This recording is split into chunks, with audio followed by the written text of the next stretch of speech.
بسم الله الرحمن الرحيم. علي محمديم من شهر سنام لشهر سنة بالدنيا تكمل لمحلية قديمية بناو محلية قتارشيان حدودا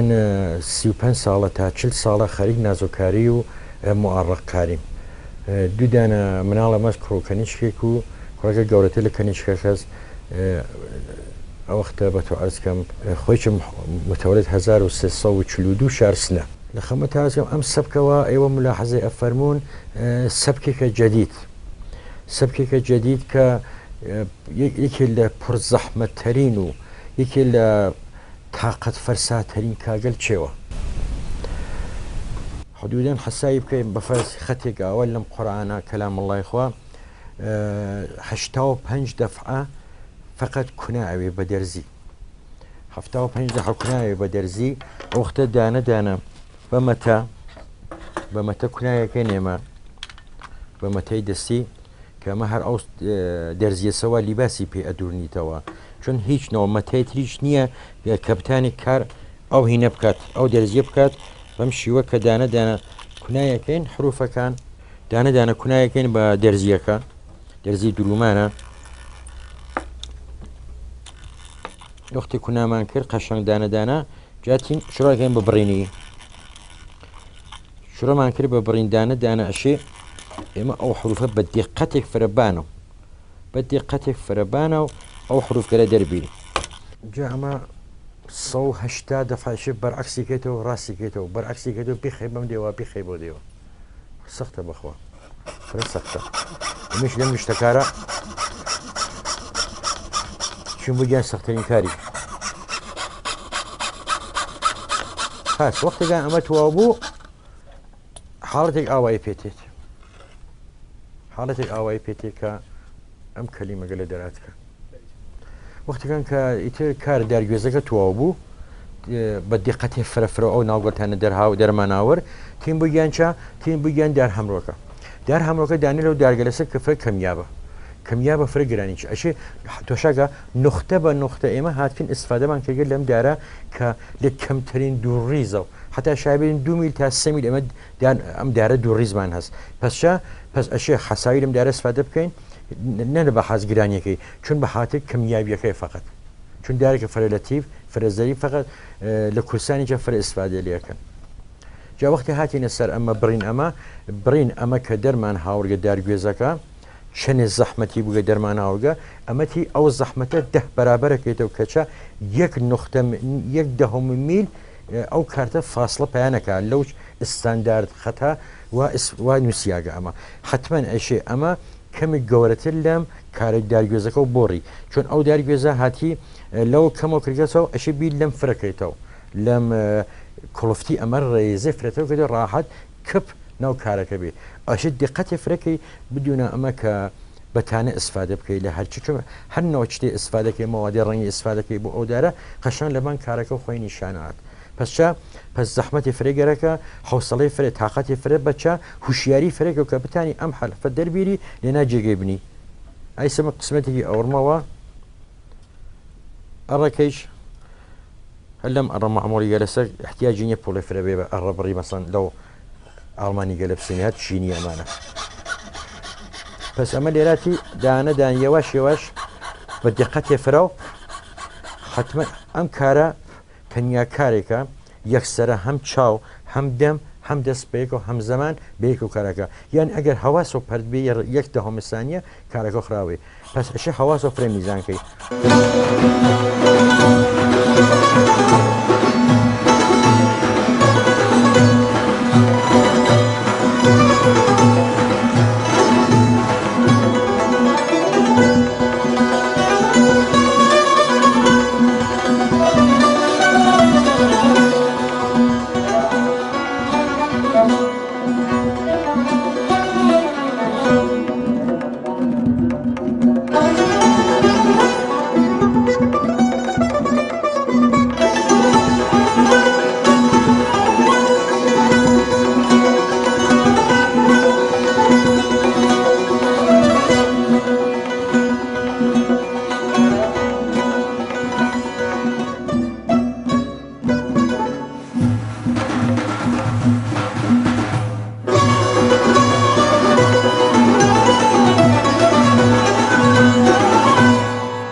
ئەم کاریچە داینە زەوی قبل لە زەوە کارەکەکەین کەمی چەسب بکەین ئەو جێگە هەرچەند کە دەریش نایت ئەم کارە هەر وەسەچە حاڵەتی کانە و زوانەیە چۆن ئەڕەتە ناویەک ئاوە ئەو کارە ئەمە چەسبەکە لە کارەکە خەشان ئەو جێگە فرێش لازمیە چەسب استفادە بکەیت استفادە بە خەشان دەسەری ئەو جێگەیە باز بێت تیچاکەی لە بۆسیلی موچین هەر ئەم حروفە تێریتەوە لە جێگە خۆیان داینیتەوە وتم بە دقەتی فرە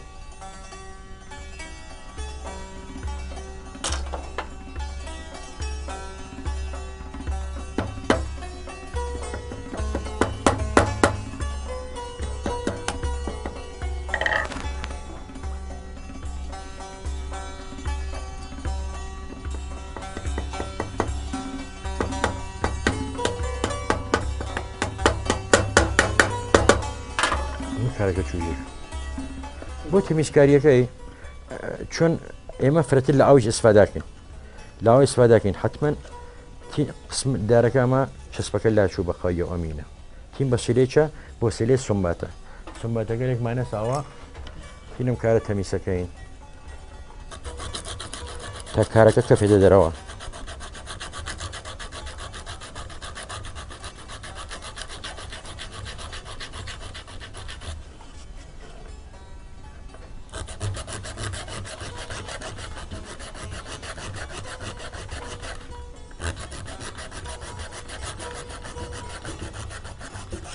ئەمە قسمەتی لە کارەکە دیارە قسمەتێکی کەفکە دەرەوە لە کارەکە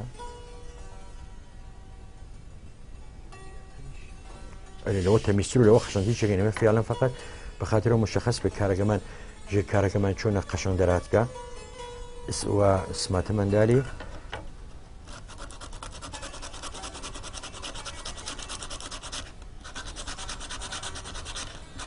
کەمێ قەشەنگتە خۆی نیشانە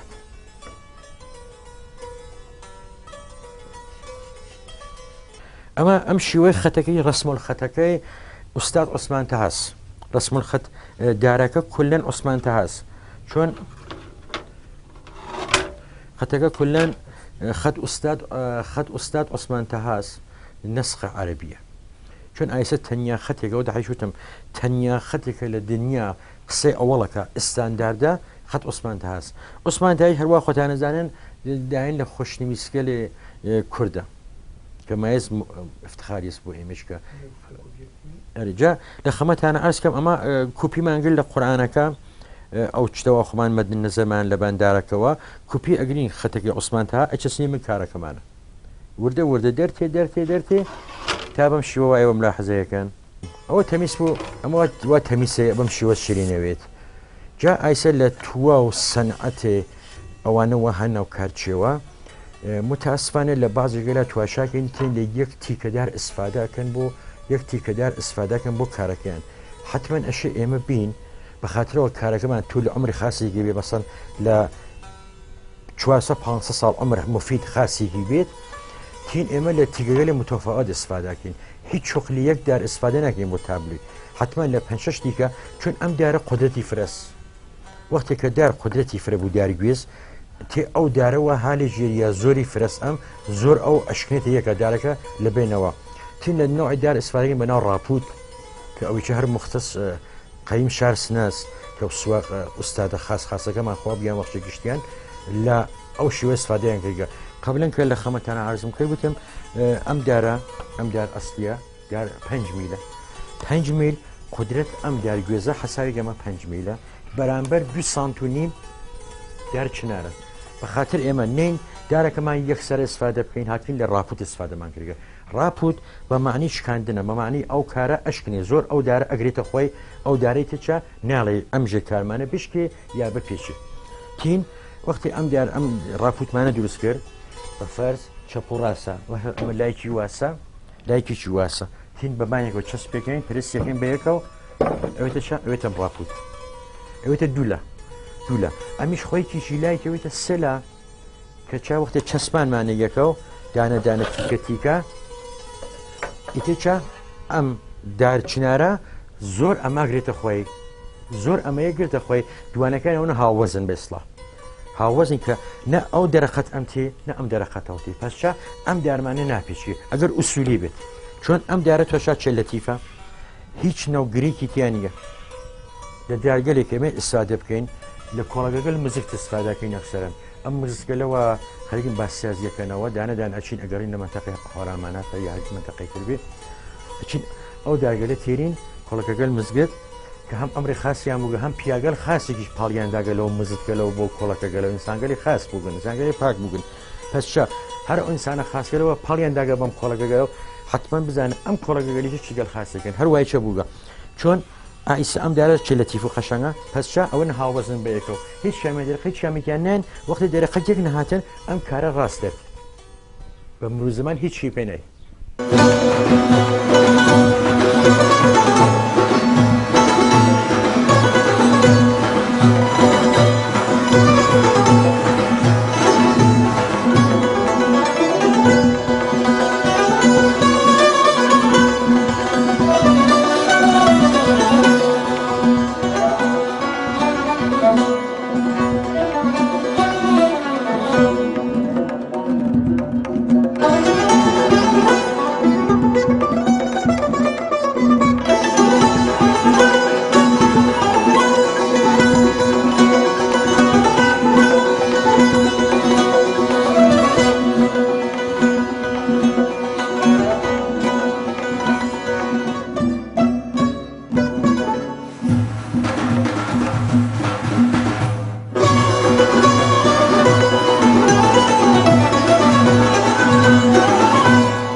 نازۆکاری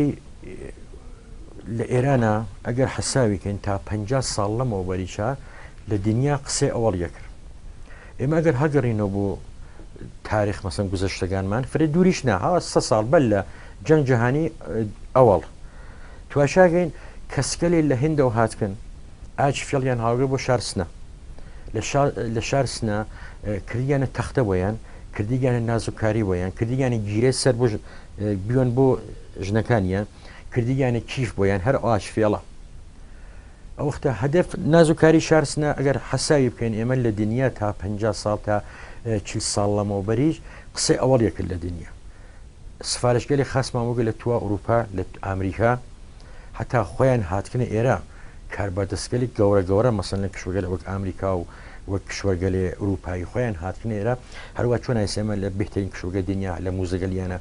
کارەکانمان هەست خۆیان هاتکنە ئێرە بەدەست خۆیان کارەکان سفارش تاگە بەدەست میکە 2 مانگ یا 3 مانگ بێن کارەکەتان بوونەوە هەستاگە لە ئەمریکا بە هاتکەسە بۆ ئێرە کارەکەی بەرگەسەوە چۆن ئەوە ئەرجشیان قایل بووگە بۆ ئەمە لەو زەمانە کە ئایسا ئەوێنی کە متاسفم وەڵا ناچێت دەبارەو کارەکە هیچێ بڕێتەبەی نەڕێ وەلێ هەدەف ئێمە کە هاتی وتمان چە بکەین ئەو نازۆکاری خۆمانە کە حاڵەتێ مردنی هەست هەرو حمایت نەکردن حاڵەتی مردنی هەست بین ئەحیایکەینەوە بە شێوەیە خاسر هاتین چە بکەین وتمان بەردەم حەزەکە بەچە تواشاکی ئایسە لە دنیا تەنیا شارێکە لە دنیا شار سنس کە مزگەتی فرس تەنیا شارێکە لە ئێرانە کە حمامی فرس بە تۆ ئەسکەم تەنیا شارێکە لە ئێرانە کە دارگەلی مەخصوص خۆی هەست کوردەواری هەڵبەتە بەخشە تەنیا ئوستانێکە ئاو خاکێکە کوردەواری کە دارگەلی لە کورسان هەست لە هیچ کوێنە دنیا نیە ئێمەش هاتین ئەم کارمانە ئەزنەوە ئەحیا کردەوە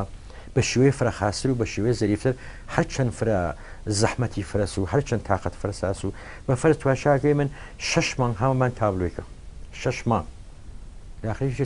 توانێکی پێێنە تواشاکە من 8 مانگ هەمومان تابلۆیکە لە دانەی بسم الله الرحمن الرحیم من دروستەکەم حدودەن 1 هەفتە توو لە کێشێ